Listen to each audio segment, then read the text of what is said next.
À la une, les sénateurs argentins rejettent la légalisation de l'avortement. Une femme jette une bouteille aux agents de police anti-émeute devant le Congrès national à Buenos Aires le 9 août 2018, après que les sénateurs ont rejeté le projet de loi visant à légaliser l'avortement. Ethan Abramovich, AFP, pas d'avortement légal, écrit sobrement laveuse, le rejet des sénateurs après 5 mois de débat, constate El Diario de Cuyo. Alors que le journal Pagina 12 se veut bien plus optimiste avec ce titre, rien ne peut arrêter le vent. En effet, renchérit La Nación, le vote au Sénat de Buenos Aires ne clôt pas le débat. Plus rien n'est comme avant, estime même l'éditorialiste qui explique la décision du président Macri d'ouvrir un débat parlementaire sur la question de l'avortement a eu des conséquences irréversibles.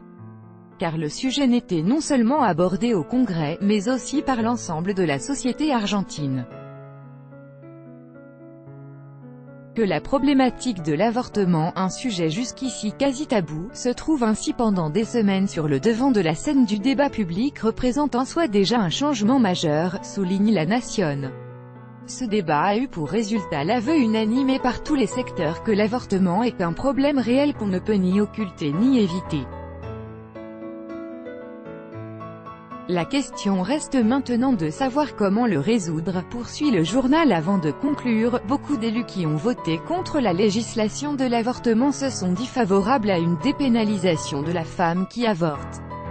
Quelque chose a déjà définitivement changé. Venezuela, constituante lève immunité parlementaire de 2 élus de l'opposition au Venezuela. L'Assemblée constituante a voté hier sans surprise la levée de l'immunité parlementaire de 2 députés de l'opposition. Juan Requesens et Julio Borges sont accusés par le régime d'avoir fomenté un attentat contre le président Nicolás Maduro. Les membres de l'Assemblée constituante, tout proches du pouvoir, se sont exprimés à l'unanimité pour la levée de l'immunité parlementaire des 2 élus, rapporte Ultimas Noticias. Le tribunal suprême de justice a par ailleurs annoncé de disposer de suffisamment de preuves pour demander l'arrestation de Julio Borges, qui se trouve en exil en Colombie, et pour inculper Juan Requesens, derrière les verrous depuis mardi.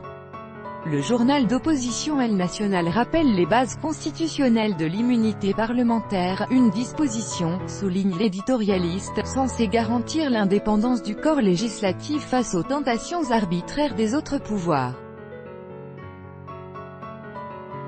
En cas de faute grave, de délit ou de crime, un parlementaire peut en effet perdre son immunité. Mais seule l'Assemblée nationale, aucun autre pouvoir, a le droit de lever l'immunité de l'un de ses membres et ceci selon une procédure précise prévue dans la Constitution bolivarienne. Équateur, gouvernement déclare état d'urgence face à l'afflux de Vénézuéliens. Face à la grave crise humanitaire et économique, des milliers de Vénézuéliens continuent à fuir chaque jour leur pays. Le gouvernement équatorien a déclaré hier l'état d'urgence humanitaire dans 3 provinces du fait d'un nombre inhabituellement élevé de migrants vénézuéliens qui traversent la frontière avec la Colombie, constate El Comercio.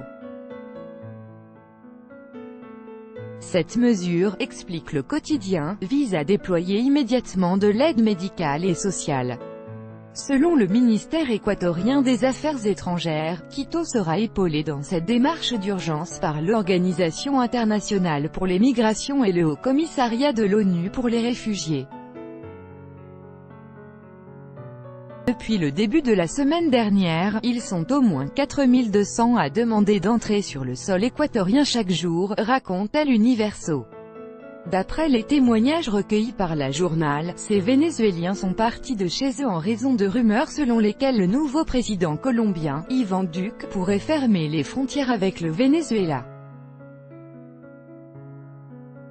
Du coup, les ressortissants vénézuéliens ont traversé en bus, parfois à pied, la Colombie pour arriver en Équateur.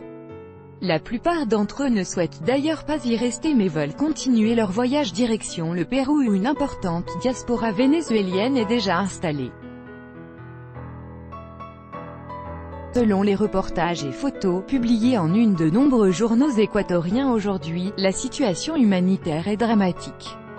Les images de ces Vénézuéliens, amassés sur le pont Rumichaca, l'un des passages frontaliers dans le nord du pays et situé dans la montagne NDLR, nous brisent le cœur, s'exclame par exemple El Telegrafo.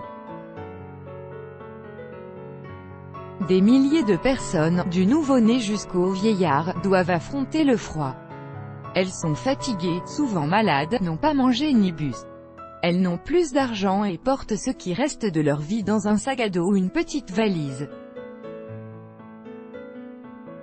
États-Unis, l'administration Trump annonce de nouvelles sanctions contre la Russie. Washington est arrivé à la conclusion que Moscou est responsable de l'empoisonnement au Novichok de l'ex-agent russe Sergueï Skripal et de sa fille en mars au Royaume-Uni. Ce qui présente, selon le communiqué du département d'État, une violation des lois internationales. Les sanctions, qui vont entrer en vigueur dans quelques jours, porteront sur l'exportation de certains produits technologiques, rapporte le New York Times. Si la Russie n'arrive pas à prouver que ses autorités n'ont plus recours aux armes chimiques, des sanctions plus dures pourraient suivre, allant jusqu'à interdire les aéroports américains aux compagnies aériennes russes, prévient un membre de l'administration Trump, ayant requis l'anonymat.